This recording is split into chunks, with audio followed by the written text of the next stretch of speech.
ارأیت الذی یکذب بالدین، اے نبی کیا آپ نے اس انسان کو دیکھا جو دین کو جھٹلاتا ہے، جو دین کو ماننے کے باوجود، دین کا اقرار کرنے کے باوجود دین کے اوپر عمل نہیں کرتا ہے، جو دین کا دکھاوا کرتا ہے۔ الحمدللہ نحمده ونستعینه ونستغفره ونعوذ بالله من شرور أنفسنا ومن سيئات أعمالنا، من يهده الله فلا مضل له ومن يضلل فلا هادي له، وأشهد أن لا إله إلا الله وحده لا شريك له، وأشهد أن محمدًا عبده ورسوله، يا أيها الذين آمنوا اتقوا الله حق تقاته ولا تموتن إلا وأنتم مسلمون، يا أيها الناس اتقوا ربكم الذي خلقكم من نفس واحدة وخلق منها زوجها وبث منهما رجالا كثيرا ونساء، واتقوا الله الذي تساءلون به والأرحام إن الله كان عليكم رقيبا، يا أيها الذين آمنوا اتقوا الله وقولوا قولا سديدا يصلح لكم أعمالكم ويغفر لكم ذنوبكم، ومن يطع الله ورسوله فقد فاز فوزا عظيما، أما بعد فإن خير الحديث كتاب الله، وخير الهدي هدي محمد صلى الله عليه وسلم، وشر الأمور محدثاتها وكل محدثة بدعة وكل بدعة ضلالة وكل ضلالة في النار۔ أعوذ بالله من الشيطان الرجيم، بسم الله الرحمن الرحيم، أرأيت الذي يكذب بالدين فذلك الذي يدع اليتيم ولا يحض على طعام المسكين، فويل للمصلين الذين هم عن صلاتهم ساهون الذين هم يراءون ويمنعون الماعون۔ محترم بزرگوں، نوجوان بھائیوں، پردہ نشین ماں اور بہنوں، پیارے بچوں، بڑے طویل عرصے کے بعد مسجد اہل حدیث رسول پورہ میں یہ دینی پروگرام منعقد ہو رہا ہے۔ پچھلے سال سے جو کورونا وائرس کا معاملہ آیا، پھر لاک ڈاؤن ہوا، ظاہر ہے کہ تب سے تمام دعوتی سرگرمیاں اور ایکٹیویٹیز بند تھیں۔ ہماری ان ایکٹیویٹیز کو اس مسجد میں دوبارہ شروع کرنے کی ایک پہل ثابت ہوگا، اور پھر سے انشاءاللہ اس مسجد میں وقتاً فوقتاً دینی پروگرام، دروس جو ہوتے رہے ہیں وہ انشاءاللہ ہوتے رہیں گے۔ آج کا یہ پروگرام جن لوگوں کی محنت اور کوششوں سے منعقد ہوا، اللہ ان کو جزائے خیر عطا فرمائے، اور اللہ ہم سب کا یہاں اکٹھا ہونا قبول فرما لے اور اس کو ہماری نیکیوں میں لکھ دے اللہ تبارک و تعالی۔ میں نے آپ کے سامنے قرآن مجید کے 30ویں پارے کی ایک چھوٹی سی صورت جو ہم سب کو اکثر لوگوں کو یاد ہے اور جو ہم نماز میں پڑھتے رہتے ہیں، وہ سورت کریمہ میں نے آپ کے سامنے تلاوت کی ہے۔ یہ قرآن کی 114 سورتوں میں 107 نمبر کی یہ سورت ہے، اور اس میں ٹوٹل 7 آیتیں ہیں۔ اسی صورت کریمہ کے متعلق آج میں آپ کے سامنے کچھ بات کرنا چاہتا ہوں۔ آئیے پہلے اس صورت کریمہ کا ترجمہ دیکھ لیتے ہیں، اس کا مطلب سمجھ لیتے ہیں۔ بسم اللہ الرحمن الرحیم۔ ارأیت الذی یکذب بالدین، کیا آپ نے اس کو دیکھا جو دین کو جھٹلاتا ہے؟ یہاں ایک بات نوٹ کر لیں کہ قرآن میں دین کا لفظ دو معنی میں استعمال ہوا ہے۔ ایک تو دین کا مطلب مذہب، ان الدین عند اللہ الاسلام، اللہ کے نزدیک دین اسلام ہے۔ تو دین کا ایک مطلب مکمل مذہب، اور دین کا ایک مطلب ہوتا ہے حساب و کتاب۔ اور اسی معنی میں ہم سورہ فاتحہ میں جب کہتے ہیں مالک یوم الدین، تمام تعریفیں اس اللہ کے لیے ہیں جو حساب کے دن کا مالک ہے۔ تو اب یہاں دونوں مطلب آپ لے سکتے ہیں۔ ارأیت الذی یکذب بالدین، کیا آپ نے اس کو دیکھا جو دین کو جھٹلاتا ہے؟ کیا آپ نے اس کو دیکھا جو حساب اور کتاب کو جھٹلاتا ہے، جو قیامت کو جھٹلاتا ہے؟ اب یہ کہہ کر کے اللہ تبارک و تعالیٰ نے ایک سوال پیدا کر دیا کہ بھئی کوئی دین کو جھٹلاتا ہے تو اس کے اندر کیا خاص بات ہے؟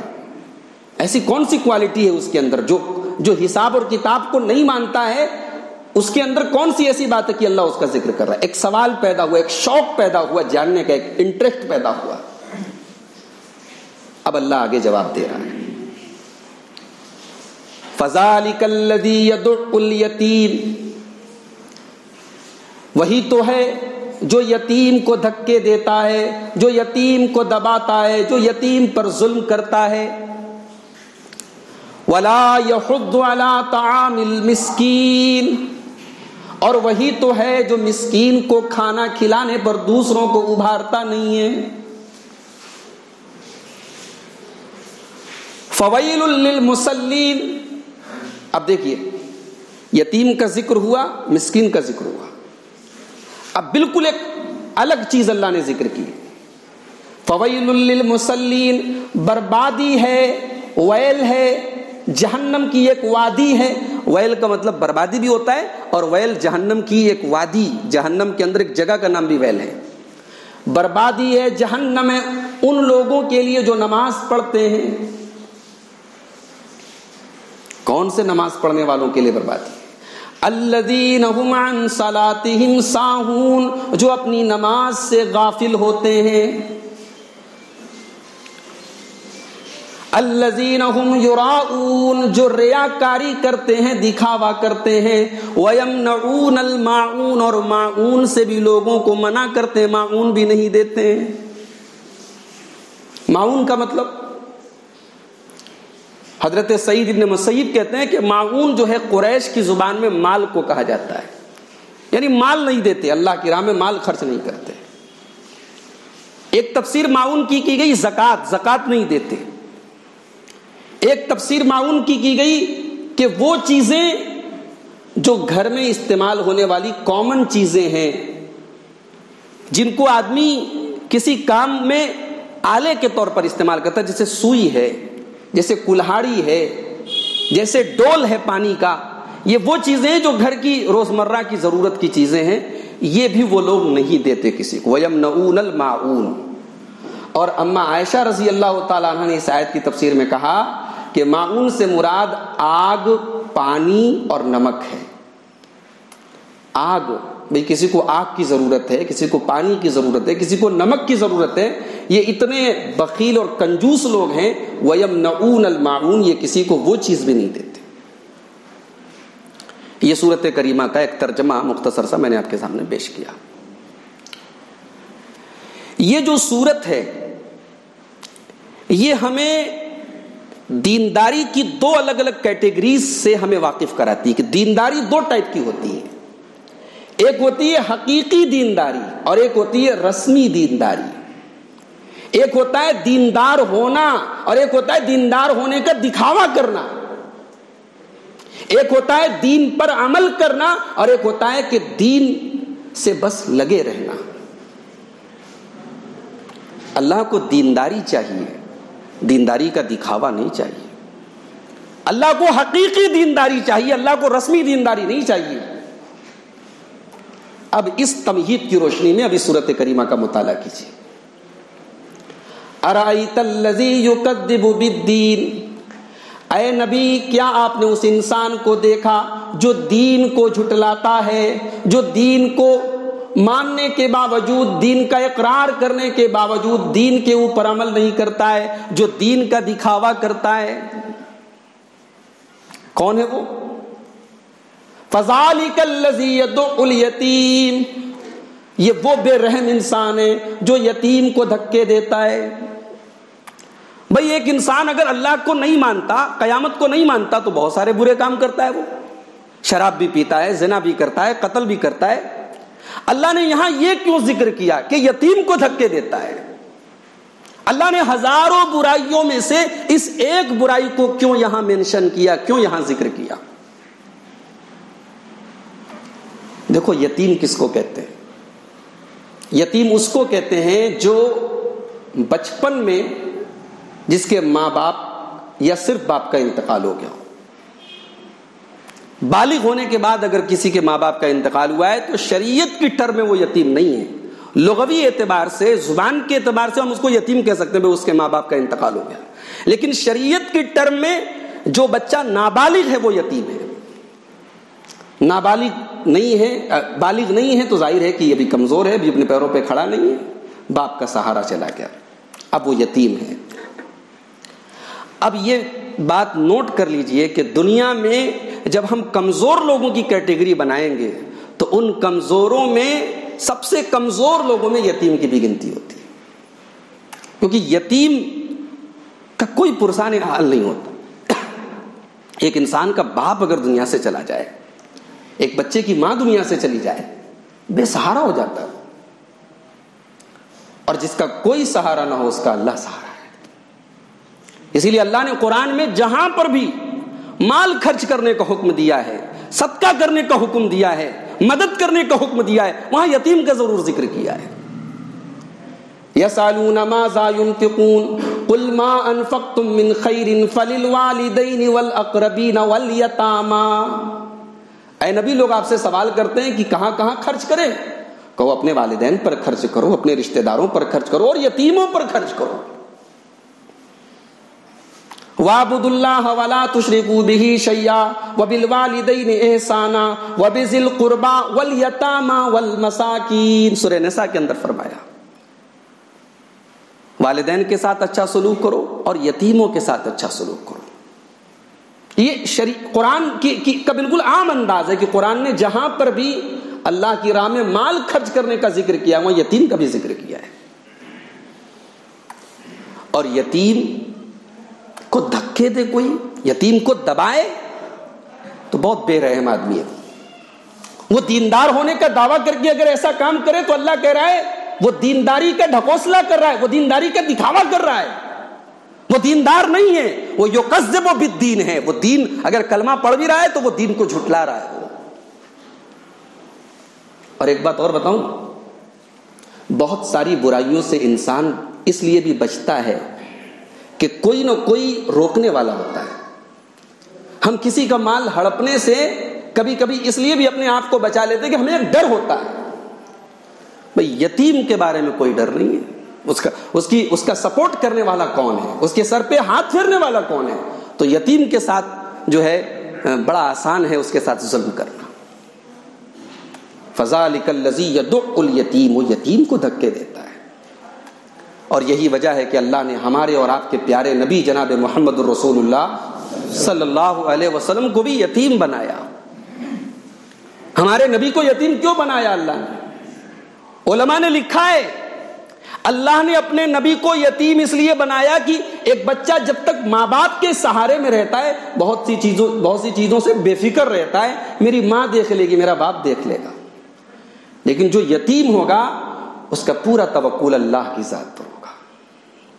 اللہ نے اپنے نبی کو یتیم بنایا کہ اے نبی جب تو سہارا تلاش کرے گا تو تیرے رب کے علاوہ تجھے کوئی اور سہارا نہیں ملے گا. اور اسی لیے اللہ نے جب اپنے نبی پر اپنی نعمتیں گنائی تو وہاں اللہ نے یہ بھی کہا الم یجد کا یتیمن فآوا، اے میرے نبی آپ یتیم تھے، آپ کے رب نے آپ کو سہارا دیا.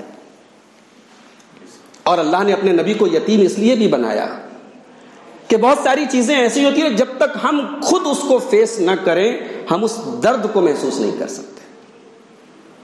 دنیا میں بہت سارے کروڑوں یتیم ہیں، لیکن یتیم کا درد ایک یتیم سمجھے گا. اور ہمارے نبی تو ان تمام دنیا کے یتیموں کا درد سمجھتے تھے، کیونکہ ہمارے نبی نے ماں اور باپ دونوں کی یتیمی کو جھیلا ہے اور سہا ہے. اسی لیے اللہ کے پیارے نبی صلی اللہ علیہ وسلم اپنی انگلی سے اشارہ کر کے کہتے ہیں انا وکافل الیتیم فی الجنت کہاتین، میں اور یتیم کی پرورش کرنے والا جنت میں ایسے رہیں گے جیسے یہ دونوں انگلیاں ایک دوسرے کے ساتھ لگی. یتیم کی پرورش کرنا، یتیم کی کفالت کرنا، یہ بڑے ثواب کا کام ہے. اب یہاں مجھے ایک مسئلہ بھی آپ کے سامنے سوچ رہا ہوں کہ بات نکلی ہے تو واضح کر دوں. وراثت کا ایک بڑا نازک مسئلہ ہے.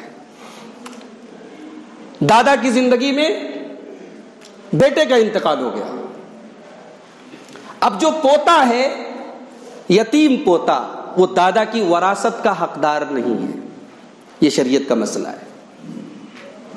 اب کسی باپ کے 3 بیٹے ہیں، ایک بیٹے کا انتقال ہو گیا. اب اس بیٹے کے یتیم بچے ہیں، بچیاں ہیں. اب جب دادا کا انتقال ہوا اور دادا کی پراپرٹی کا بٹوارا ہونے لگا تو ان یتیم پوتوں کے جو چاچا لوگ ہیں انہوں نے کہا بھئی اس یتیم کا تو پراپرٹی میں کچھ بنتا نہیں، تو وراثت تو اب 2 حصے میں بٹے گی اور ان کو 0 ملے گا. اب جس آدمی کے اوپر یہ حالات آتے ہیں ایسا بھی دیکھا گیا ہے کہ وہ شریعت سے بدگمان ہو گیا. اس کے ذہن میں یہ خیال آیا کہ میری کیا خطا تھی، زندگی اور موت ہمارے کنٹرول میں تو نہیں ہے. کیا میری صرف اتنی خطا ہے کہ میرا باپ میرے دادا کی زندگی میں مر گیا اور میں اس کی پراپرٹی سے محروم؟ یہ ایک بڑا معرکۃ العارہ مسئلہ ہے، بڑا نازک مسئلہ ہے، اور اس مسئلے نے بہت سارے لوگوں کو دین سے دور کر دیا. میں چاہتا ہوں کہ اس مسئلے کو بھی تھوڑا سا ہم سمجھ لیں. دیکھو شریعت نے جو وراثت ہے اس کی بنیاد امیری اور غریبی پر نہیں ہے. اس کی بنیاد میت کے سب سے قریبی رشتے پر ہے. سب سے قریب والا رشتہ اگر رہے گا تو دور والا رشتہ دار وراثت نہیں پائے گا. اگر بیٹا ہے تو پوتا وارث نہیں بن سکتا ہے. شریعت کا کلیئر اینڈ کٹ مسئلہ ہے. اور کوئی بیٹا نہیں ہے تو پوتا وارث بنے گا. ہمارے یہاں اصل میں پرابلم کیا ہے؟ ہمارے یہاں جوائنٹ فیملی سسٹم عام ہے. اب باپ جب تک زندہ ہے مالک باپ ہے. بزنس تو سارے بھائی مل کے کر رہے ہیں، سپورٹ تو سارے بھائیوں کا ہے، محنت سارے بھائیوں کی ہے، لیکن مالک باپ ہے. اب جو بیٹا مر گیا اس کا کچھ نہیں تھا. اب جب اس کا کچھ نہیں تھا تو وہ مر گیا تو اس کے بچوں کو کچھ نہیں ملے. یہ پرابلم ہے. یہ پرابلم ہے. شریعت یہ کہتی ہے کہ وہ جو بیٹا مرا ہے بھائی وہ بھی تو کچھ چھوڑ کے گیا ہوگا، اس کی پراپرٹی اس کے بیٹے پائیں گے، اس کے بھائی لوگ نہیں پائیں گے. وہاں بھی یہی مسئلہ اپلائی ہوگا کہ بیٹا ہے تو بھائی کو نہیں ملے گا، کیونکہ بیٹا اولین حقدار ہے، بیٹا سب سے قریبی رشتہ دار ہے. مگر ہمارے یہاں مسئلہ یہ کہ وہ بیٹا جتنا بھی محنتی تھا اس کا باپ کی زندگی میں کوئی شیئر نہیں تھا. اس چیز پر بھی ہمیں غور کرنے کی ضرورت ہے کہ باپ کی زندگی میں اگر بزنس ایسا ہے کہ سارے لوگ مل کر کے کر رہے ہیں تو کچھ ایسا سسٹم ہونا چاہیے کہ ان بیٹوں کا بھی کچھ ہو. میں نے ایسا بھی سسٹم دیکھا ہے کہ بھائی مشترکہ باپ کے ساتھ مل کے رہ رہے ہیں، جو مہینے کا خرچ ہے سارے بیٹے مل کے دے رہے ہیں، لیکن سارے بیٹوں کی اپنی پراپرٹی، اپنا بینک بیلنس ہے اور کوئی جھگڑا نہیں، اور بڑی ملت اور محبت سے رہ رہے ہیں، کوئی چک چک نہیں، کوئی جھک جھک نہیں. چلو اتنا تو کلیئر ہو گیا کہ بھائی پوتا وارث نہیں ہوتا بیٹے کے رہتے ہوئے. اب وہ مسئلہ اپنی جگہ صحیح ہے کہ باپ مرا تو دیکھا جائے گا باپ کے سب سے قریبی رشتہ دار کون ہے؟ بیٹے ہیں. تو پوتا چاہے اسی دادا کا پوتا ہے، یتیم پوتا ہے، لیکن وہ وارث نہیں بنے گا. اب وارث تو نہیں بنے گا، لیکن ان چاچاؤں کو کم سے کم اس پر تو غور کرنا چاہیے کہ ہم نے جو بھی ایمپائر کھڑا کیا ہے، جو بھی ہم نے پیسہ کمایا ہے، جو بھی کاروبار کیا ہے، اس میں کچھ نہ کچھ تو اس کے باپ کا بھی شیئر تھا جتنے دن اس نے کام کیا. اور اس باپ کے ان یتیم بچوں کو ہم بالکل محروم کر دیں، ان کو کچھ نہ دیں. بھائی شریعت کی اپنی ایک حکمت ہے کہ شریعت نے وراثت کا جو سسٹم بنایا وہ قریبی رشتے کی بنیاد پر بنایا. وراثت کا سسٹم غریبی اور امیری پر نہیں ہے. بھائی ایک باپ کے 5 لڑکے، ایک باپ کروڑپتی، ایک بیٹا کروڑپتی ہے اور ایک بیٹا بہت فقیر ہے، تو انصاف کا تقاضا تو یہ ہے کہ فقیر بچے کو زیادہ دیا جائے، کروڑپتی کو کچھ نہ دے، اس کے بعد پہلے سے آلریڈی بہت کچھ ہے. مگر شریعت کا جو وراثت کا جو سسٹم ہے وہ امیری اور غریبی اور حالات پر نہیں ہے، وہ رشتے پر ہے. سمجھ رہے ہیں؟ تو 5 بیٹے ہیں، ایک بیٹا 50 سال کا ہے، ایک بیٹا 5 سال کا ہے. 50 سال کے بیٹے نے بہت اپنے باپ کے ساتھ کام کیا، 5 سال کے بیٹے نے بھی کچھ نہیں کیا ہے، لیکن اس 5 سال کے بیٹے کا بھی اتنا ہی حصہ ہوگا جتنا اس 50 سال کے بیٹے کا. کوئی بیٹا ایسا ہے جس کی کوئی اولاد نہیں، کوئی بیٹا ایسا جس کے 10 بیٹے ہیں، مگر باپ کی پراپرٹی بٹے گی تو سارے بیٹوں کو برابر ملے گی. یہ اسلامی وراثت کا ایک نظام ہے، ایک سسٹم ہے، ایک اصول ہے، قاعدہ ہے. مگر وہی شریعت یہ بھی کہتی ہے کہ اللہ تعالیٰ نے آپ کو 1/3 1/3 وصیت کرنے کا بھی حکم دیا ہے، اجازت دی ہے. اور وصیت آپ اس کو نہیں کر سکتے جو آلریڈی آپ کا وارث ہے. باپ اپنے بیٹے کو وصیت نہیں کر سکتا، اپنی بیٹی کو وصیت نہیں کر سکتا، وہ وارث ہے. لیکن پوتے کو تو وصیت کر سکتا ہے. لیکن بہت سارے لوگ اس یتیم پوتے کو وصیت نہیں کرتے. اس کے پیچھے ترک یہ بتاتے بھائی اپنی زندگی میں ہم وصیت کر کے اپنے ہاتھ پیر نہیں کاٹیں گے. اب وہ بغیر وصیت کیے چلے گئے. اب ان یتیم پوتوں کے ساتھ دادا کے مرنے کے بعد سلوک یہ ہوا کہ چاچا لوگوں نے سب کچھ لے لیا اور کہا بھائی اس کا کچھ نہیں بنتا، اس کو کیوں دیا جائے.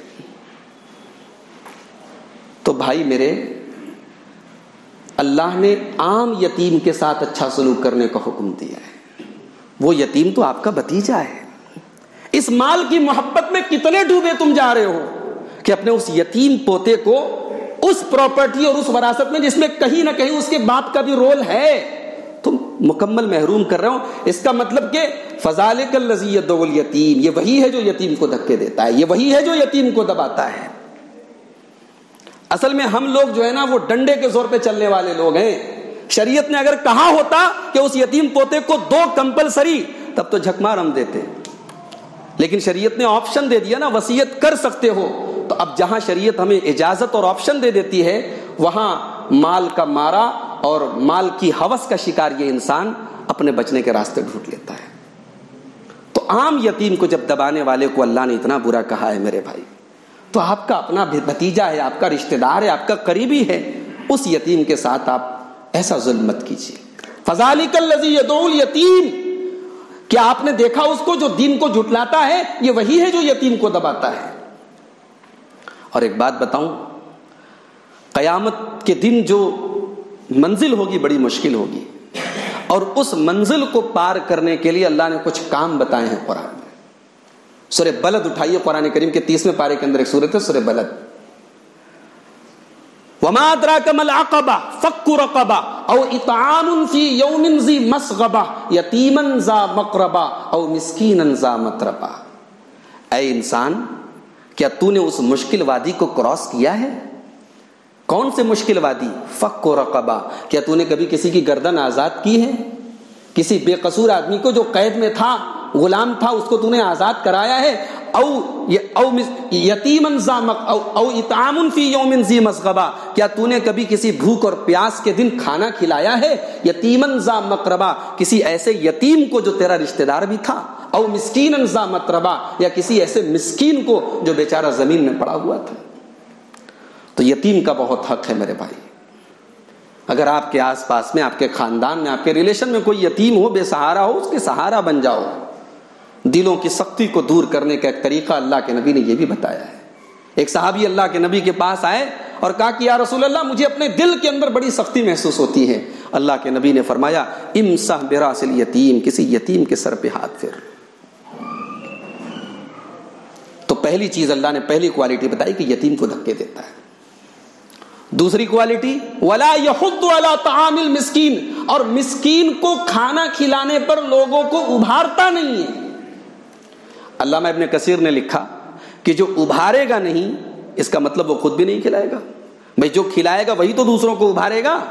جو اللہ کی راہ میں مدد کرے گا لوگوں کی وہی دوسروں سے کہے تم بھی مدد کرو. جو خود کبھی نہیں دیتا وہ دوسروں سے کس منہ سے کہے گا؟ تو ولا یحض علی طعام المسکین کا مطلب یہ ہوا کہ خود بھی مسکین کو کھانا نہیں کھلاتا ہے اور دوسروں کو ابھارتا بھی نہیں کہ تم کھلاؤ مسکین کو کھانا. مسکین اور غریب لوگ ہمارے اور آپ کے آس پاس میں ہیں تو انہیں ہم بہت حقیر سمجھتے ہیں. ہم یہ سمجھتے ہیں کہ ہم نے ان کو دو چار باتیں کھری کوٹی سنا دی تو پلٹ کے ہم کو جواب تھوڑی دے گا. اور انسان کی ایک فطرت ہے, انسان بھلائی اس کے ساتھ کرتا ہے جس سے کچھ ملنے کی توقع ہو. یتیم اور مسکین کیا دے گا بھائی آپ کو؟ نہ تو وہ آپ کی سختی کے جواب میں آپ سے بدلہ لے سکتا ہے اور نہ آپ اس کی کچھ مدد کریں گے تو اس سے کچھ ملنے والا ہے. تو انسان کی فطرت ہے, انسان بھلائی بھی کرتا ہے تو کچھ عوض کے بدلے کرتا ہے کہ ہمیں کچھ بدلے میں ملے گا. مسکین سے کچھ ملنے والا نہیں ہے. تو مسکین کو کھانا کھلاؤ. یہ سوچ بناؤ کہ بھئی ہم چین سے اگر کھا رہے ہیں اور ہمارے پڑوس میں کوئی بھوکا ہے تو وہ بھی ہمارے ساتھ چین سے کھائے. یہ سوچ ہونی چاہیے. ولا یحض علی طعام المسکین. اے نبی کیا آپ نے اس کو دیکھا جو مسکین کو کھانا کھلانے پر لوگوں کو ابھارتا نہیں؟ اب ظاہر ہے یتیم کا تعلق بھی حقوق العباد سے ہے, مسکین کا تعلق بھی حقوق العباد سے ہے. اب اللہ نے حقوق العباد کے بعد اب حقوق اللہ کا ذکر کیا کہ جس کے دل میں حقیقی دینداری نہیں ہے, جو دینداری کا دکھاوا کرتا ہے, اس کا نہ حقوق العباد صحیح ہے نہ حقوق اللہ صحیح ہے, نہ بندوں کے ساتھ اس کا معاملہ صحیح ہے نہ اللہ کے ساتھ اس کا معاملہ صحیح ہے. فویل للمصلین, بربادی ہے نماز پڑھنے والوں کے لیے, الذین هم عن صلاتهم ساہون, جو اپنی نمازوں سے غافل ہیں. اب نمازوں سے غافل ہیں کا کیا مطلب ہے؟ ایک مطلب تو یہی ہے کہ نماز پڑھتے ہی نہیں ہے, اور ایک مطلب یہ ہے کہ نماز پڑھتے تو ہیں مگر وہی والی نماز پڑھتے ہیں. صحیح بخاری کی حدیث ہے, اللہ کے نبی نے فرمایا کہ تلک صلاۃ المنافق, یہ منافق کی نماز ہے. کون سی نماز؟ انسان عصر کی نماز کا ٹائم ہو گیا ہے, انسان انتظار کر رہا ہے سورج کے ڈوبنے کا. جب سورج شیطان کے دو سینگوں کے درمیان پہنچ جاتا ہے, یعنی ڈوبنے کے قریب ہے, انسان کھٹ سے کھڑا ہوتا ہے اور جلدی جلدی کوے کی طرح 4 ٹھونگے مار کے عصر کی نماز پڑھ دیتا ہے. اللہ کے نبی نے کہا یہ منافق کی نماز ہے. بھئی نماز اللہ کے دربار میں حاضری ہے.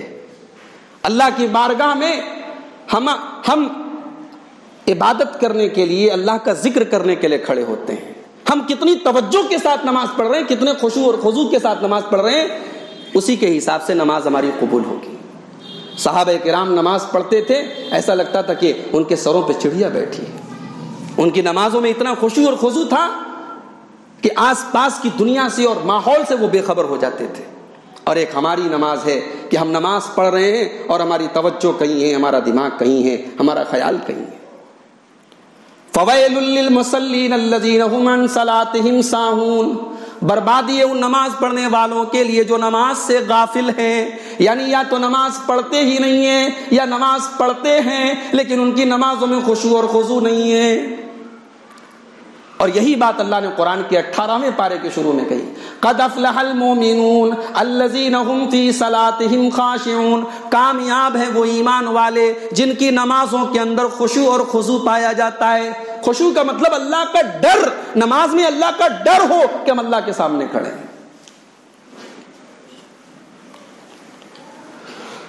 نماز سے ایسا تعلق ہو کہ آپ کی نماز اگر کبھی چھوٹ جائے تو ایسا لگے کہ کوئی قیمتی چیز چھوٹ گئی.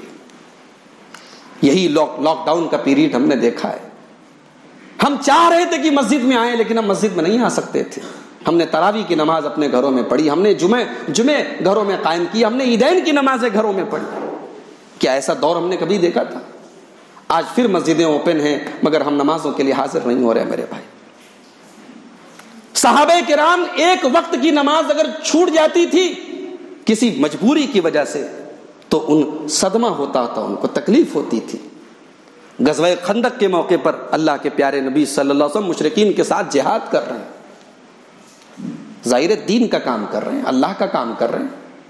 مشرکین سے جہاد کرتے ہوئے, لڑتے ہوئے عصر کی نماز اللہ کے رسول کی اور صحابہ کی قضا ہو گئی, سورج ڈوب گیا. مغرب کے ٹائم سورج ڈوبنے کے بعد اللہ کے نبی نے حضرت بلال کو حکم دیا, انہوں نے اذان دی, پہلے عصر پڑی گئی پھر مغرب پڑی گئی. نبی کو بہت صدمہ لگا. اللہ کے نبی بد دعا بہت کم کرتے تھے، مگر اس موقع پر آپ نے بڑے سخت الفاظ میں بد دعا کی. آپ نے کہا ملا اللہ بیوتہم وقبورہم نارا، اللہ ان کے گھروں کو اور ان کی قبروں کو جہنم کی آگ سے بھر دے. شغلونا عن الصلاۃ الوسطی، ان کی وجہ سے ہماری عصر کی نماز چھوٹ گئی. ایک نماز اللہ کے نبی کی قضا ہوئی، وہ بھی دین کا کام کرنے کی وجہ سے قضا ہوئی. نبی کو اتنا برا لگا. میرے بھائی، آج ہماری کتنی نمازیں چھوٹ جاتی ہیں، مارکیٹ میں چھوٹ گئی، گھر میں بیٹھے بیٹھے چھوٹ گئی، بستر پہ چھوٹ گئی. اصل میں اس کا تعلق اس سورت کی پہلی آیت سے ہے. ارائیت الذی یکذب بالدین، جس کے دل میں حساب و کتاب کا ڈر ہوگا، جس کے دل میں یہ ڈر ہوگا نہیں یہ نماز چھوٹی تو اللہ کو حساب دینا پڑے گا، وہ بستر چھوڑ کے مسجد میں آئے گا، وہ سارے کام چھوڑ کے مسجد میں آئے گا. اور ایسے بھی لوگ ہیں کروڑوں اور اربوں کا بزنس کر رہے ہیں، مگر نماز کے ٹائم سارا بزنس اور ساری دکان اور ساری گدی سب کچھ بند ہو جاتے. نہیں، پہلے نماز پڑھی جائے گی. تو الذین هم عن صلاتهم ساہون، جو اپنی نماز سے غافل ہیں. اللہ نے ایک جملہ کہہ دیا، نماز سے غافل ہیں. اب نماز سے غفلت کی جتنی قسمیں ہیں سب اس کے اندر آ گئی. نماز ٹائم پر نہ پڑھنا، نماز چھوڑ پکڑ پڑھنا، نماز پڑھنا ہی نہیں. ایسے بھی لوگ ہیں. جمعہ کے دن سب سے آگے کی صف میں آپ کو ملیں گے، امام کا خطبہ بڑے غور سے سنیں گے، پہلی صف میں آپ کو ملیں گے. اور باقی دن جو ہے وہ بکرے کے گدھے کے سر سے سینگ جیسے غائب ہو جاتی ویسے غائب ہو جائے گا. نماز حفاظت والی چیز ہے میرے بھائی، اس کی حفاظت کرنی پڑے گی. الذین هم علی صلواتہم یحافظون، اللہ نے کہا میرے مومن بندے نماز کی حفاظت کرتے ہیں. اب حفاظت کا مطلب آپ بہت اچھی طریقے سے سمجھتے ہیں. شیطان اس نماز کو چھوڑوانے کی بڑی کوششیں کرے گا، مگر آپ کو سنبھالنا ہے، آپ کو نماز کی پابندی نہیں چھوڑنی. تو رسمی دینداری نہیں چلے گی، حقیقی دینداری چلے گی. رسمی دینداری یہی ہے، من چلا جی چاہا، موقع ملا نماز پڑھ لیا، ورنہ کاروبار میں لگ گئے، کھیل کود میں لگ گئے، موبائل میں لگ گئے، سونے میں لگ گئے، نماز چھوڑ دی. نماز تو منافق لوگ بھی پڑھتے تھے. نبی کے دور میں جو منافقین تھے وہ بھی نماز پڑھتے تھے، مگر ان کی نماز کیسی تھی؟ اللہ نے ان کی نماز کا بھی نقشہ قرآن میں کھینچا ہے. وَإِذَا قَامُوا إِلَى الصَّلَاةِ قَامُوا كُسَالَىٰ يُرَاءُونَ النَّاسَ وَلَا يَذْكُرُونَ اللَّهَ إِلَّا قَلِيلًا. یہ منافق لوگ جب نماز کے لیے کھڑے ہوتے ہیں، قَامُوا كُسَالَىٰ، تو بڑی سستی کے ساتھ کھڑے ہوتے ہیں. ایسا لگتا ہے کتنا بڑا بوجھ ان کے سر پہ آ گیا، ارے اب نماز کے لیے جانا پڑے گا. نماز کے لیے جب گھر سے نکلو میرے بھائی تو فریش دل اور دماغ کے ساتھ نکلو. یہ قامو کسالہ والی صفت ہمارے اندر نہیں پیدا ہونی چاہیے. ارے یار، جاڑے کے دن میں بعض لوگوں کے منہ سے ایسا بھی سنا گیا، یہ مؤذن لوگوں کو تو کوئی کام ہی نہیں، ابھی ظہر کی اذان دی، پھر عصر کی دینے لگے، پھر مغرب کی دینے لگے. ایسے جملے بھی ہمیں استعمال کرنے سے بچنا چاہیے. قامو کسالہ کے اندر آئیں گے یہ جملے. گویا آپ نماز نہیں پڑھ رہے ہیں، آپ گویا کہ ایک بوجھ ادا کر رہے ہیں، ایک فارمیلٹی پوری کر رہے ہیں. الذین هم عن صلاتہم ساہون، جو اپنی نماز سے غافل ہے. نماز اگر کوئی آدمی اپنے گھر میں پڑھے بغیر عذر کے، پانچوں ٹائم پڑھے، ٹائم پر پڑھے، لیکن گھر میں پڑھے، جماعت سے نہ پڑھے، کیا اس کی نماز صحیح ہے؟ نہیں صحیح ہے.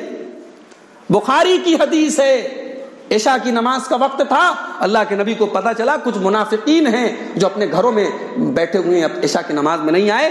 اللہ کے نبی نے فرمایا میرا جی چاہتا ہے میں لکڑیاں اکٹھا کروں اور ان کے گھروں کو آگ لگا دوں جو جماعت کھڑی ہونے کے باوجود مسجد میں نہیں آتے. تو نماز جماعت سے پڑھنا ہے. الذین هم عن صلاتہم ساہون، جو قیامت کو نہیں مانتا، جو حساب اور کتاب کو نہیں مانتا، وہ یتیم کو بھی دھکے دیتا ہے، وہ مسکین پر بھی ظلم اور زیادتی کرتا ہے، اور نماز بھی صحیح سے نہیں پڑھتا ہے.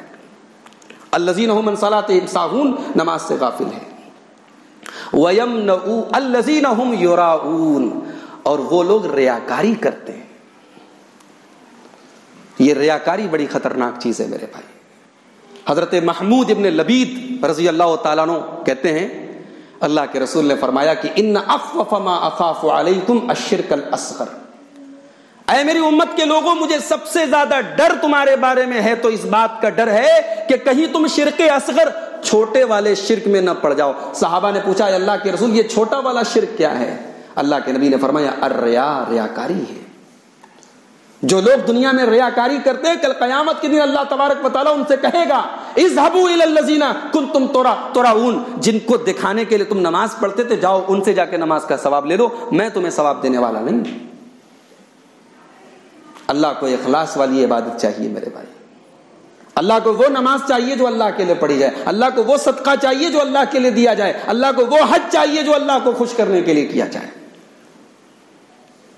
جمعہ کا دن ابھی گزرا ہے، آپ نے جمعہ کے دن فجر کی نماز میں امام صاحب کے پیچھے اگر آپ نے فجر پڑھی ہوگی تو سورہ دہر کی تلاوت امام صاحب نے سنت کے مطابق کی ہوگی، تو سورہ دہر پڑھائی ہوگی۔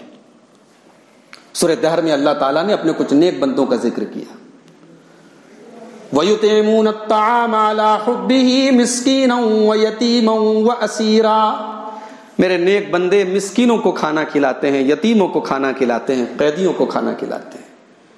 انما نطعمکم لوجہ اللہ لا نرید منکم جزاء ولا شکورا، اور کھانا کھلاتے ہوئے یہ بھی کہتے ہیں کہ دیکھو بھائی، ہم تمہیں اللہ کو راضی کرنے کے لیے کھانا کھلا رہے، ہمیں تم سے کوئی بدلہ نہیں چاہیے، ہمیں تم سے کوئی شکریہ نہیں چاہیے۔ یہاں تو غریب کو کمبل بعد میں دیے جاتے ہیں، فوٹو پہلے کھینچے جاتے ہیں۔ ایک ہی ہینڈ پمپ پر پہلے اورنج کلر کا پینٹ کیا جاتا ہے، پھر گرین کلر کا پینٹ کیا جاتا ہے، پھر یلو کلر کا پینٹ کیا جاتا ہے، 4-5 بار کلر کر کے ایک ہینڈ پمپ لگا کے اس کا پیسہ دینے والے کو 5 ہینڈ پمپ دکھایا جاتا ہے، بھائی میں نے 5 ہینڈ پمپ لگوائے۔ یہ آج ہمارے حالات ہیں میرے بھائی، آج ہماری نیکیاں، ہمارے صدقے، ہمارے خیرات سب دکھاوے کے ہو گئے، ہمارے ہر کام میں دکھاوا آ گیا۔ الذین ھم یراؤون، یہ ریاکاری کرتے ہیں، یہ دکھاوا کرتے ہیں۔ بربادی ہے ایسے نمازیوں کے لیے، بربادی ہے ایسے روزے داروں کے لیے۔ اور صحیح مسلم کی وہ حدیث اپنے سامنے رکھیے، یہ وہ حدیث ہے جس کو پڑھنے کے بعد امام ایوب سختیانی اپنے گھٹنے کے بل گر جاتے تھے اور رونے لگتے تھے۔ اللہ کے پیارے نبی کہتے ہیں ان اول الناس یقضى یوم القیامہ، قیامت کے دن سب سے پہلے 3 لوگوں کا حساب کیا جائے گا، سب سے پہلے 3 لوگوں کا فیصلہ کیا جائے گا۔ ایک وہ آدمی ہوگا جو دنیا کی نظر میں اللہ کی راہ میں قتل ہوا تھا، اللہ کی راہ میں شہید ہوا تھا، اللہ اس کو بلائے گا، اللہ کہے گا میں نے تجھے بہادر بنایا، طاقتور بنایا، لڑنے کا ہنر دیا، تو نے کیا کیا؟ ایک بات یہ بھی پتہ چلی ہے کہ اللہ تعالیٰ اگر کوئی نعمت دے رہا ہے تو اس نعمت کا حساب بھی ہوگا۔ جتنا حساب امیر سے ہوگا غریب سے نہیں ہوگا، جتنا حساب عالم سے ہوگا جاہل سے نہیں ہوگا، جتنا حساب سماج میں رسوخ رکھنے والے سے ہوگا عام آدمی سے نہیں ہوگا۔ جو نعمت بھی آپ کو ملی ہے لَتُسْأَلُنَّ يَوْمَئِذٍ عَنِ النَّعِيمِ، نعمت کا سوال ہوگا۔ مزے کر لو، گل چھرے اڑا لو، پیسے والے ہو تو پیسے کا حساب بھی ہوگا، علم والے ہو تو علم کا حساب بھی ہوگا، سماج میں اسٹیٹس ہے تو حساب بھی ہوگا۔ اللہ پوچھے گا میں نے تجھے طاقتور بنایا، بہادر بنایا، تو نے کیا کیا؟ اللہ کی بارگاہ میں جھوٹ بولے گا، کہے گا اے اللہ میں تو تیری بارگاہ میں لڑتے لڑتے شہید ہو گیا، میں تو شہید تھا۔ اللہ کہے گا تو جھوٹ بول رہا ہے۔ اللہ سے کون جھوٹ بول کے بچ پائے گا؟ اللہ اکبر، اللہ سے کون جھوٹ بول سکتا ہے؟ اللہ کی بارگاہ میں جو زبان سے جھوٹ بول بھی دے گا تو اللہ کی عدالت تو ایسی عدالت ہے، اللہ کے یہاں ثبوتوں کی بھرمار ہے، وہاں تو ہمارے بدن کے چمڑے گواہی دیں گے۔ تشہد علیہم السنتہم وایدیہم وارجلہم بما کانوا یعملون، وہاں تو ہاتھ گواہی دیں گے، پیر گواہی دیں گے، انسان کی چمڑی گواہی دے گی۔ کون کون سے ثبوتوں کو ہم جھٹلائیں گے میرے بھائی؟ اللہ کی بارگاہ میں ہم جھوٹ بول کے نہیں بچ سکتے۔ اللہ کہے گا تو جھوٹ بول رہا ہے، تو لڑا تھا، تو اللہ کی راہ میں نہیں، تو اپنی شہرت کی راہ میں لڑا تھا، تو اس لیے لڑتا تھا تاکہ تیری بہادری کے جوہر دنیا دیکھے، تجھے میڈل ملے، تیرا نام ہو، تو اس لیے لڑا تھا۔ پھر اللہ تبارک و تعالیٰ حکم دے گا اور اس کو گھسیٹ کر کے جہنم میں پھینک دیا جائے گا۔ پھر دوسرا آدمی لایا جائے گا۔ یہ کون تھا؟ یہ قرآن کا بہت بڑا قاری تھا، عالم تھا۔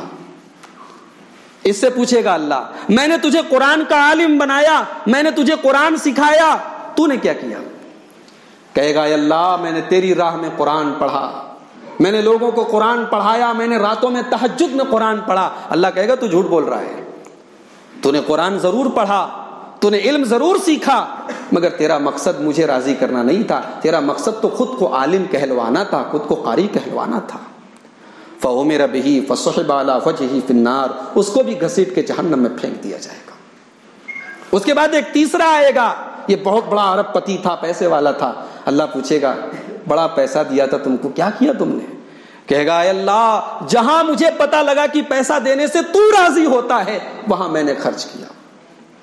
یہاں تو ہمارے یہاں حالات یہ ہیں، ابھی ہمارے یہاں راجہ پورہ میں مسجد کی زمین خریدی جا رہی ہے، ہم لوگ چندہ کرنے جا رہے ہیں تو بڑے بڑے رنگ دیکھ رہے ہیں لوگوں کے. بھائی اللہ نے جن کو اتنا نوازا ہے کہ ان کے یہاں شادیوں میں 2500 روپے کی ایک پلیٹ تھی کھانے کی، جہاں ہمیں اپنے نام، اپنے جھوٹے نام کی شہرت کرنی ہے وہاں ہم نے کروڑوں لٹا دیے، اور جہاں ہم کو پتا ہے کہ یہاں کچھ نام تو ہونے والا نہیں ہے وہاں ہم نے جو ہے بھائی بہت مندہ چل رہا ہے، بڑی پریشانی ہے، ابھی لاک ڈاؤن گزرا ہے، ابھی یہ ہے وہ ہے، 2500 روپے پلیٹ کا کھانا کرتے ہوئے تو آپ نے یہ سارے بہانے نہیں کیے تھے.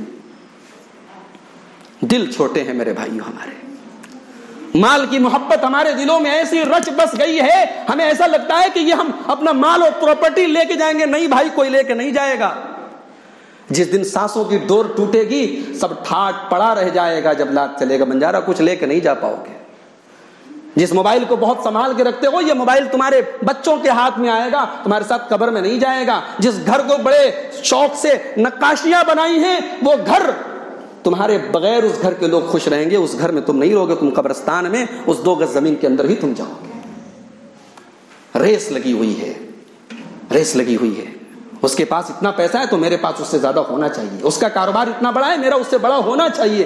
یہ ریس کہاں تک جائے گی؟ الہاکم التکاثر حتی زرتم المقابر، یہ قبرستان جا کے ختم ہو جائے گی.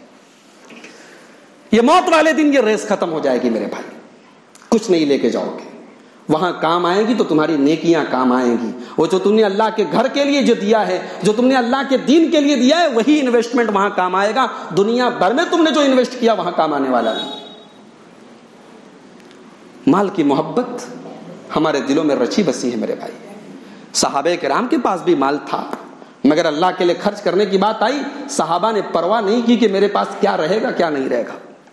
غزوہ تبوک کا موقع ہے، ابو بکر صدیق رضی اللہ تعالیٰ نے اپنا سب کچھ لا کے رکھ دیتے اللہ کے رسول کے قدموں میں. آج اسلام کو میری ضرورت ہے اور میں سیونگ کروں، میں اپنے گھر میں انویسٹمنٹ کروں؟ نہیں. آج نبی نے اعلان کیا ہے، آج مسلمانوں پر بڑی پریشانی کے حالات ہیں. تبوک جانا ہے، کئی 100 کلومیٹر کا لمبا سفر کرنا ہے. اللہ کے نبی نے کھل کے اعلان کر دیا ہمارے پاس وسائل کی بڑی کمی ہے. ابو بکر صدیق سب کچھ لے کے چلے آئے. نبی نے پوچھا ابو بکر کچھ چھوڑ کے آئے ہو؟ سب لے کے آئے. کہا اللہ کے رسول ابقیت لهم اللہ اور رسولہ، گھر والوں کے لیے اللہ اور اس کے رسول کو چھوڑ کے آیا ہوں. عمر فاروق کی آنکھوں میں آنسو آ گئے اور عمر فاروق نے اس دن ایک جملہ کہا تھا کہ اللہ کی قسم اے ابو بکر لا اسابقک ابدا، عمر تجھ سے مقابلہ نہیں کر سکتا ہے. ہماری ریس کاروبار کے لیے، ہماری ریس دنیا کے لیے، ہماری ریس دولت کے لیے، اور صحابہ کی ریس ہے جنت کے لیے، صحابہ کی ریس آخرت کے لیے.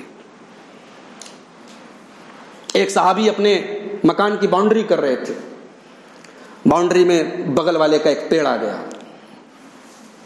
وہ صحابی گئے، اس سے کہا کہ بھئی اگر آپ اجازت دیں تو آپ کا یہ پیڑ میری باؤنڈری کے اندر آ جائے تو میری باؤنڈری باغ کی مکمل ہو جائے. کہا کہ نہیں، یہ پیڑ میں آپ کو نہیں دے سکتا. انہوں نے آ کر کے اللہ کے رسول سے کہا کہ یا رسول اللہ، میں اپنے باغ کی باؤنڈری کرنا چاہتا ہوں اور ان کا یہ پیڑ جو ہے وہ میرے راستے میں آ رہا ہے. میں نے ان سے گزارش کی کہ آپ اجازت دیں تو یہ پیڑ میں اپنی باؤنڈری میں لے لوں. وہ تیار نہیں ہو رہے. اللہ کے رسول نے ان کو بلایا، کہا کہ تم ان کو اپنا وہ پیڑ دے دو، میں تمہیں جنت میں ایک مکان کی گارنٹی دیتا ہوں. انہوں نے کہا کہ نہیں، میں نہیں دوں گا. نبی نے اتنی بڑی پیشکش کر دی، جنت میں مکان ملے گا. انہوں نے کہا میں نہیں دوں گا. علماء نے لکھا ہے کوئی منافق تھا، ورنہ نبی کی پیشکش، نبی کے آفر کو کوئی مومن تو ٹھکرا نہیں سکتا. بہرحال انہوں نے کہا میں نہیں دوں گا. اب ایک صحابی تھے حضرت ابو دحدہ رضی اللہ تعالیٰ، ان کے کان میں یہ بات پڑ گئی کہ اللہ کے رسول نے ایسا آفر کیا اور اس نے ٹھکرا دیا. اب وہ اس آدمی کے پاس آئے اور کہا کہ دیکھو میرے پاس ایک بہت بڑا کھجوروں کا باغ ہے، میں پورا وہ کھجوروں کا باغ تجھے دے رہا ہوں، تو وہ اپنا ایک کھجور کا پیڑ مجھے بیچ دے تاکہ میں اپنے اس بھائی کو ہبہ کر دوں، اس کو عطا کر دوں، اور نبی کی جو بشارت ہے کہ اس کے بدلے جنت میں مجھے مکان ملے گا وہ بشارت مجھے مل جائے. منافق آدمی تھا، سودا ڈن ہو گیا.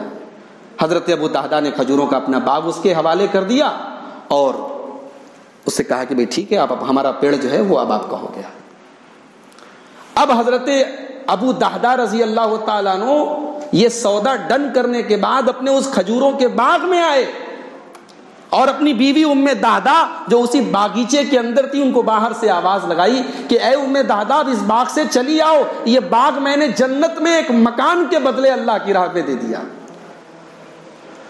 آج کے دور کی عورتیں ہوتی تو کہتی دیکھو اتنا بہترین مال تھا، یہ صاحب فری میں لٹا کے چلے آئے، مگر وہ نبی کے زمانے کی عورتیں تھیں، بڑا کلیجہ تھا ان کا میرے بھائیوں۔ ام دہدہ رضی اللہ تعالیٰ عنہ نے جب یہ سنا کہ اللہ کے رسول کے حکم پر اور جنت میں ایک مکان کے آفر پر انہوں نے یہ باغ قربان کر دیا ہے، تو باہر نکلی اور شوہر سے کہا ربحت البیع ربحت البیع، اے شوہر مبارک ہو، آپ نے سودا بڑا اچھا طے کیا ہے، آپ نے بڑے منافع کا سودا کیا ہے۔ یہ صحابہ تھے میرے بھائی۔ مال کی محبت انسان کے اندر ہوتی ہے، فطری چیز ہے، صحابہ اس سے بری تو نہیں تھے، ان کے دل میں بھی مال کی محبت تھی، مگر یہ مال کی محبت جب اللہ اور اس کے رسول کی محبت سے ٹکراتی تھی تو وہاں پھر مال ڈاؤن ہو جاتا تھا، پھر اللہ اور اس کے رسول کی محبت اوپر ہو جاتی تھی۔ حضرت صہیب رومی رضی اللہ تعالیٰ یہ بچپن میں غریب تھے، مکے میں آئے تھے، غلام تھے، مکے میں آئے، بزنس سیٹ اپ کیا، اللہ نے بڑا ترقی دی، کامیاب ہو گئے، بزنس ان کا سیٹ ہو گیا، پھر ایمان لائے اللہ کے رسول کے اوپر، پھر ایک دور آیا اللہ کے رسول مدینہ چلے گئے، اب حضرت صہیب رومی رضی اللہ تعالیٰ عنہ بھی مدینہ جانے لگے، اپنا مال اپنا سارا پیسہ ویسا اکٹھا کر کے لے کے جانے لگے۔ مکہ کے کافروں نے روکا، کہا کہاں جا رہے ہو؟ کہا کہ میں مدینہ جا رہا ہوں۔ کہا اچھا، اتیتنا صعلوکن، ہمارے پاس آئے تھے فقیر تھے، ہمارے پاس آئے تھے پھوٹی کوڑی نہیں تھی، آج کروڑوں کما کے بانٹ کے لے کے جا رہے ہو، ایک پیسہ نہیں لے کے جانے دیں گے۔ کہا اچھا یہ سارا مال میں تمہیں دے دوں، خالی ہاتھ تو جا سکتا ہوں مدینہ، خالی ہاتھ جانے کی اجازت ہے؟ کہاں مال چھوڑ دو، جا سکتے، تم چلے جاؤ، مال نہیں لے کے جا سکتے، مال ہمارے بیچ میں رہ کے کمایا ہے، مال ہمارا ہے۔ وہ زندگی بھر کی پونجی تھی حضرت صہیب رومی رضی اللہ تعالیٰ عنہ کی، دے کے چلے آئے مدینہ۔ اور جب مدینہ آئے فجر کی نماز کا ٹائم تھا، آ کر کے فجر کی نماز پڑھی ہے، اللہ کے نبی نے فجر کی نماز پڑھائی، سلام پھیرا، صہیب رومی سے مصافحہ ہوا، گلے ملے، کہا صہیب ربحت البیع، بڑے نفع کا سودا کر کے آئے ہو۔ یہ صحابہ تھے میرے بھائی۔ آج مال کی محبت نے ہمارے سماج کو کہاں پہنچا دیا ہے؟ ہم بڑے پکے اہل حدیث ہیں، ہم بڑے قرآن و حدیث والے ہیں، ہمارا ہاتھ سینے کے نیچے نہیں جاتا، ہماری آمین کی آواز بڑے زور سے آتی ہے، ہماری تراویح 8 رکعت سے زیادہ نہیں ہوتی، بہت اچھی بات ہے، ہم اتباع سنت کے بڑے پیروکار ہیں، مگر ہمارے معاملات بہت خراب ہیں میرے بھائی، ہمارے لین دین بہت خراب ہیں، ہم حقوق العباد کے میدان میں بہت پیچھے ہیں۔ کتنے لوگ ہیں لوگوں سے قرضے لے لیے، لے کے بیٹھ گئے، کاروبار میں لوگوں سے قرضے لے لیے اور اس کے بعد بے ایمانی کر لی لوگوں کے ساتھ، لوگوں کا حق مار لیا، بھائی نے بھائی کی زمین ہڑپ لی۔ کیوں کر رہے ہو میرے بھائی ایسا؟ دنیا میں اگر ہم نے لوگوں کا حق نہیں دیا، کل قیامت کے دن تو دینا پڑے گا، اور جب قیامت کے دن دیں گے تو وہاں روپیہ نہیں دیں گے، وہاں نیکیاں دیں گے ہم، اور جب نیکیاں نہیں ہیں تب کیا کریں گے؟ اللہ کے پیارے نبی فرماتے ہیں، بخاری کی حدیث ہے، لَتُؤَدُّنَّ الْحُقُوقَ إِلَىٰ أَهْلِهَا يَوْمَ الْقِيَامَةِ، دنیا میں حقدار کو حق دے دو ورنہ قیامت کے دن دینا پڑے گا، حَتَّى يُقَادَ لِلشَّاةِ الْجَلْحَاءِ مِنَ الشَّاةِ الْقَرْنَاءِ، وہاں تو بغیر سینگ والی بکری کا بھی اللہ تعالیٰ قصاص لے گا۔ اگر سینگ والی بکری نے بغیر سینگ والی بکری کو اگر سینگ ماری ہے، اس پر زیادتی کی تو اس کا بھی حساب دینا پڑے گا۔ یہ ڈر ہمارے دل میں کب آئے گا میرے بھائی کہ اللہ کو حساب دینا ہے؟ یاد رکھو، ارأیت الذی یکذب بالدین، جب تک اس دین کو نہیں مانیں گے، حساب کتاب پر ہمارا مکمل ایمان نہیں رہے گا، نہ حقوق اللہ صحیح رہے گا، نہ حقوق العباد صحیح رہے گا، نہ ہماری نماز درست ہوگی، نہ ہمارا لین دین درست ہوگا، مال کے کمانے کے چکر میں ہم پتہ نہیں کیا کیا کریں گے۔ الذین هم یراؤون، یہ وہی ہے جو ریاکاری کرتے ہیں۔ آج ہماری نیکیوں میں ریاکاری ہے، ہمارے صدقہ اور خیرات میں ریاکاری ہے۔ یہاں ایک بات آپ کو اور بتا دوں، ایک ہوتی ہے ریاکاری اور ایک ہوتا ہے کہ ہمارے دل میں ریاکاری نہیں ہے لیکن لوگوں کو جذبہ دلانے کے لیے اپنے نیک عمل کے بارے میں بتانا۔ مسجد بن رہی ہے، ہم نے 1 لاکھ روپیہ دے دیا، ہمارے دل میں اللہ کو راضی کرنے کی نیت تھی، لیکن ہمیں پتہ لگا بھی ہمارے علاقے میں لوگ نہیں دے رہے، ہم نے کہا بھائی تم بھی دے دو، میں نے 1 لاکھ روپیہ دیا۔ یہاں مقصد ریاکاری نہیں، یہاں مقصد ابھارنا ہے۔ ان تبدوا الصدقات فنعما ہی، اللہ نے قرآن میں یہ بھی کہا اگر تم صدقات کو ظاہر کرو تو کوئی حرج کی بات نہیں۔ لیکن میرے بھائی کچھ نیکیاں ایسی بھی کر کے رکھو، زندگی میں کچھ نیکیاں ایسی بھی کر کے رکھو جو صرف تمہیں معلوم ہو اور اللہ کو معلوم ہو۔ یہ نیکیاں بہت کام آئیں گی، یہ اللہ کی قیامت کے دن یہ اے سی دلائیں گے آپ کو، اللہ کی اے سی آپ کو ملے گی۔ اللہ کے پیارے نبی فرماتے ہیں قیامت کا دن ہوگا، سورج 1 میل کی دوری پر ہوگا، لوگ گرمی سے بے حال ہوں گے، اللہ اپنے کچھ بندوں کو اپنے عرش کا سایہ دے گا۔ ان خوش نصیبوں میں ایک وہ بھی ہوگا وَرَجُلٌ تَصَدَّقَ بِصَدَقَةٍ فَأَخْفَاهَا، جس نے اللہ کی راہ میں ایسا صدقہ کیا ہوگا کہ بائیں ہاتھ کو بھی نہیں پتا کہ دائیں ہاتھ میں کیا خرچ کیا۔ کچھ ایسی مدد بھی کرو کسی ضرورت مند کی۔ لوگوں کی خودداریوں کو ٹھیس پہنچا کے ان کی مدد کرنا بہت آسان ہے میرے بھائی۔ لوگوں کو اناج کی بوریاں دی جا رہی ہیں، فوٹو کھینچے جا رہے ہیں، بیچاری ہم نے ایسے بھی تصویریں دیکھی کہ وہ غریب عورت ہے، شرما رہی ہے، لیکن اس کی تصویر کھینچی جا رہی ہے۔ بھائی تیری تصویر کھینچ کر کے ہم اپنا پرچار کریں گے تاکہ ہم کو اور ڈونیشن ملے اور ہم اور لوگوں کی مدد کریں۔ حضرت علی بن حسین کا واقعہ میں کئی بار آپ کے سامنے بیان کر چکا ہوں۔ یہ علی بن حسین کون ہے؟ اللہ کے رسول کے پر نواسے ہیں، حضرت علی کے پوتا ہیں، حضرت حسین کے بیٹے ہیں، علی بن حسین بن علی رحمت اللہ علیہ، جن کو زین العابدین بھی کہا جاتا ہے۔ یہ مدینہ کے اندر ان کے بارے میں مانا جاتا تھا یہ اللہ کی راہ میں زیادہ پیسہ نہیں دیتے، بخیل ٹائپ کے آدمی ہیں، ان کے بارے میں ایسا مانا جاتا تھا۔ لوگ کہتے تھے بھائی ان کے گھر سے کبھی سننے کو نہیں ملا کہ انہوں نے فلاں کی مدد کی ہو، فلاں کی مدد کی ہو، لگ رہا ہے کہ بڑے بخیل ٹائپ کے آدمی۔ انتقال ہو گیا حضرت علی بن حسین کا۔ انتقال کے بعد جب ان کو نہلایا جانے لگا تو ان کی پیٹھ پر موٹے موٹے بورے کے نشان پائے گئے۔ نہلانے والے حیران ہو گئے کہ بھئی یہ کوئی محنت مشقت کا کام نہیں کرتے تھے، کوئی بورا بورا نہیں اٹھاتے تھے، کوئی مزدوری کا کام نہیں کرتے تھے، یہ ان کی پیٹھ پر یہ نشانات کیسے ہیں؟ بات جو ہے دھیرے دھیرے پورے مدینہ میں وائرل ہو گئی، پھیل گئی۔ اب جب مدینہ میں بات پھیلی تو مدینہ میں کم و بیش تقریباً 100 گھر ایسے تھے کہ ان 100 گھر کے لوگوں نے کہا کہ ہم کو پتہ چل گیا کہ وہ علی بن حسین کی پیٹھ پر وہ بوروں کے نشان کیوں۔ کہا کہ ہم لوگوں کے گھروں میں مہینے کی 1 تاریخ کو اللہ کا کوئی بندہ آتا تھا اور اناج کی بوری رات کے اندھیرے میں رکھ کے چلا جاتا تھا۔ زندگیاں گزر گئیں، ہمیں آج تک پتہ نہیں چلا کہ وہ کون اللہ کا بندہ تھا، اور ایسی ایک نہیں 100 فیملیز تھی مدینہ کی، اور وہ کوئی اور نہیں تھا، وہ نبی کے اہل بیت کا اور نبی کے گھرانے کا ایک فرد تھا، وہ حضرت علی بن حسین رحمۃ اللہ علیہ تھے۔ وہ ان غریبوں کے گھر میں اپنی پیٹھ پر بورے لاد لاد کے پہنچایا کرتے تھے۔ ان کی پوری زندگی میں ان کی یہ نیکی کسی کو معلوم نہیں ہو سکی۔ یہ ہمارے اسلاف کا یہ حال تھا میرے بھائی، ہمارے اسلاف کا تو یہ حال تھا کہ راتوں کو اللہ کے خوف سے ایسا روتے تھے، ایسا چھپ چھپ کے روتے تھے کہ ان کی بیوی کو معلوم نہیں ہوتا تھا۔ عبداللہ ابن مبارک کے بارے میں ان کی سیرت میں، ان کی سوانح میں لکھا ہے، حدیث پڑھاتے تھے، گھر کے اندر قرآن کی تلاوت کر کے روتے تھے، اور گھر سے جب باہر نکلتے تھے چہرہ ورا دھل کے نکلتے تھے، کہیں میرے شاگردوں کو شک نہ ہو جائے کہ میں اللہ کے خوف سے رویا ہوں۔ آج ہماری نماز، ہمارا صدقہ، ہماری عبادتیں سب میرے بھائیوں دکھاوے کی ہو گئی۔ الذین هم یراؤون، یہ وہ لوگ ہیں جو ریاکاری کرتے ہیں۔ اللہ ہم سب کی حفاظت فرمائے۔ من راء راء اللہ بہ، جو لوگوں کو دکھانے کے لیے نیک عمل کرے گا اللہ دکھا دے گا۔ ومن سمع سمع اللہ بہ، جو لوگوں کو سنانے کے لیے نیکی کرے گا اللہ سنا دے گا۔ کیا مطلب؟ اللہ دکھا دے گا، اللہ سنا دے گا، اللہ ثواب نہیں دے گا، اللہ اجر نہیں دے گا۔ تو کچھ نیکیاں ایسی کر کے جاؤ میرے بھائی، وہ جو کہتے ہیں نا نیکی کر دریا میں ڈال، کچھ ایسی نیکیاں کر کے جاؤ جو آپ کو معلوم ہو، اللہ کو معلوم۔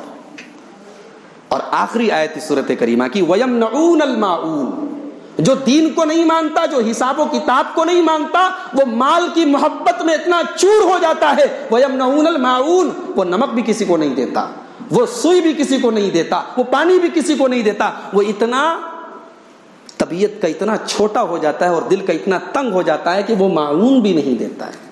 اب جب وہ معاون نہیں دیتا ہے، وہ ضرورت کی چھوٹی چھوٹی چیزیں نہیں دیتا ہے، تو وہ 1 لاکھ میں 2,500 کہاں سے دے گا؟ وہ زکوٰۃ کہاں سے دے گا؟ وہ 1 کروڑ میں 2.5 لاکھ کہاں سے دے گا؟ وہ زکوٰۃ کہاں سے نکالے گا؟ وہ صدقہ خیرات کہاں سے نکالے گا؟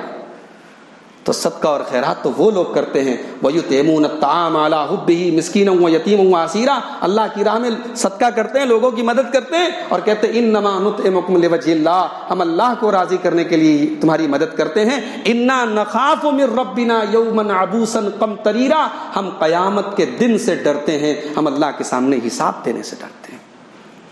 تو میرے بھائیوں، یہ جو سورت کریمہ ہے اس کو ہم نماز میں اکثر پڑھتے ہیں، یہ سورت کریمہ ہمیں یہی دعوت دیتی ہے کہ ہم حقیقی دیندار بنیں، ہم رسمی دیندار نہ بنیں، ہم دکھاوے والے دیندار نہ بنیں۔ بھئی ہم گوشت کھاتے ہیں، ہمارے پیدا ہوئے مسلمان کے گھر میں ہمارا نام عبداللہ ہے، عبد الرحمن ہے، ہمارے باپ نے ختنہ کرا دیا، یہ کافی نہیں ہے مسلمان ہونے کے لیے۔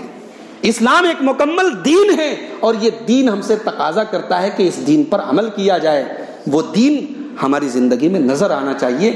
ہم ورنہ دکھاوے کے مسلمان تو منافق بھی تھے، وہ بھی کلمہ پڑھتے تھے، وہ بھی اللہ کے رسول کے رسالت کا اقرار کرتے تھے، مگر قرآن نے ان کو منافق کہا اور قرآن نے کہا وہ جہنمی ہیں۔ تو میرے بھائیوں، اس صورت کریمہ کی روشنی میں ہم سب کو اپنے اپنے اعمال کا جائزہ لینا چاہیے۔ یہ چند گزارشات تھیں، اللہ سے دعا ہے رب العالمین ہم سب کو اپنی اصلاح کرنے کی فرمائے، رب العالمین ہمیں حقیقی معنوں میں دیندار بنا دے، اللہ ہماری نیکیوں میں، ہمارے صدقہ اور خیرات میں اخلاص پیدا فرما دے۔ گزارش آپ سے یہ بھی کرنی تھی، آپ کے علم میں بھی یہ بات ہوگی، آپ کی مسجد میں اعلان بھی لگا ہے کہ ہمارے یہاں راجہ پورہ میں ایک مسجد کی زمین خریدی جا رہی ہے، تقریباً 1000 اسکوائر فٹ وہ زمین ہے اور 80 لاکھ روپے کی جو ہے اس کے اوپر اس کی قیمت دینے کی بات ہے۔ اس میں سے 25 لاکھ کے قریب ہم لوگ الحمدللہ اب تک جو ہے حاصل کر چکے ہیں، باقی کے لیے ہم لوگ جا رہے ہیں۔ اور ہمیں یہ بھی بہت اچھی طریقے سے معلوم ہے کہ ابھی لوگوں کے کاروباری حالات بہت اچھے نہیں ہیں، مگر میرے بھائی جیسے دنیا کی زندگی کے سارے ضروری کام ہم اپنے حساب سے کرتے ہیں، تو یہ اللہ کے کام بھی ہونے چاہیے، اللہ کے گھر کے کام بھی ہونے چاہیے۔ تو میں آپ سب سے اپیل کرتا ہوں کہ جب اس مسجد کے تعلق سے لوگ آپ کے گھروں کو پہنچیں تو آپ دل کھول کر کے تعاون کریں، تاکہ یہ ایک بڑا اماؤنٹ ہے، ہمیں 80 لاکھ کا ٹارگٹ پورا کرنا ہے اور کافی عرصے سے وہاں مسجد کی زمین کی ضرورت تھی، اب اللہ کے فضل و کرم سے ایک مناسب زمین مل رہی ہے۔ شہر کے اندر زمینیں اپنے مطلب کی جلدی ملتی نہیں ہیں، تو مل رہی ہیں، تو اس زمین کو ہم لوگ اللہ کرے حاصل کر لیں اور وہاں اللہ کا ایک گھر بن جائے۔ یقیناً وہ زمین جب تک رہے گی، آپ نے اس میں 10 روپیہ بھی اگر اپنی حیثیت کے مطابق دیا ہے، ابھی کل ہم لوگ مدن پورہ میں گئے تھے تو ایک گھر سے ایک خاتون نے اپنا 4 گرام کا سونے کا ایک زیور دے دیا۔ اب ایسی مثالیں کم ملتی ہیں، عورتیں پہلے کتنے زیورات اپنے دے دیتی تھی ایسے موقع پر، اب ایسی مثالیں کم ملتی ہیں۔ تو ہمیں یہ سوچنا چاہیے کہ اگر عمارت بنتی ہے تو عمارت تو آج ہے، 100 سال بعد نہیں ہے، لیکن زمین میں اگر ہم نے کنٹریبیوشن کیا ہے، کہیں مسجد کی زمین لی جا رہی ہے اور اس زمین میں ہمارا تعاون رہا ہے، تو انشاءاللہ وہ تعاون جو ہے قیامت تک کے لیے ہمارے لیے صدقہ جاریہ رہے گا۔ تو میں آپ سب سے اپیل کرتا ہوں کہ اس میں آپ لوگ بڑھ چڑھ کر کے تعاون کریں۔ اللہ تعالیٰ سے دعا کرتے ہیں رب العالمین اس کام کو بھی ہم سب کے لیے آسان کر دے، اللہ تعالیٰ ہمارے صدقہ اور خیرات میں اخلاص پیدا فرمائے، اللہ ہمارے روزی روٹی میں اخلاص پیدا فرمائے، روزی روٹی میں برکت عطا فرمائے، کاروبار میں برکت عطا فرمائے، ملک کے حالات کو بہتر بنا دے، ظالموں کے ظلم سے، شریروں کے شر سے ہم سب کی حفاظت فرمائے۔ رب العالمین ہمیں ہر قسم کی وبا سے، ہر قسم کی بلا سے ہماری حفاظت فرمائے۔ ابھی دلی کے اندر دیکھیے آپ کتنا خطرناک زلزلہ محسوس کیا گیا، کشمیر کے اندر تصویریں آئی ہیں، گھروں کے اندر دیواریں پھٹ گئی ہیں، لوگ ڈر کے مارے گھر سے نکلے ہیں۔ میرے بھائی آج کل 14 فروری ہے، پوری دنیا میں بدکاری اور زناکاری کو کل لائسنس دینے کے لیے ایک دن طے کیا گیا ہے اور دنیا بھر کی برائیاں ہو رہی ہیں۔ اللہ ہماری حفاظت فرمائے اور اس قسم کی جو آسمانی آفتیں ہیں، قدرتی آفتیں ہیں، اللہ ہم سب کو ان سے محفوظ رکھے اور ہمیں اپنے اعمال کی حفاظت کرنے کی اور اپنے اعمال کی اصلاح کرنے کی توفیق عطا فرمائے، آمین۔ وآخر دعوانا ان الحمد للہ رب العالمین، والسلام علیکم ورحمۃ اللہ وبرکاتہ۔